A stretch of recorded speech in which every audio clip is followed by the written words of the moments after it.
di duduk di jantan. Ni kambing jantan ke betina? Ni jantan. Ni betina. Duduk dekat jantan. Pegang telinga gega ni. Tarik dia dulu, baru tu push ke depan. Okey, jangan terus push, tak keluar. Okey, tarik dia dulu, baru tolak ke depan. Duduk kat jantan. Kaping.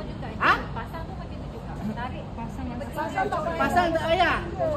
Tak, pasang dia terus je macam biasa. Macam biasa. Macam kau pasang blender. Okey?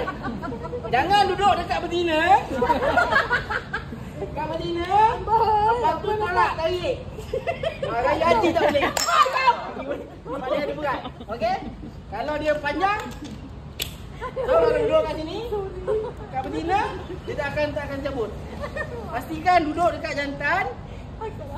Okey? Tolak. Tu pulang. Kalau boleh dia tarik telinga dulu. Buka duduk jantan. Jangan duduk kat betina. Tepik dulu. Duduk dekat jantan. Pasang. Ada yang duduk kat betina, tarik telinga tu. Ha, siap.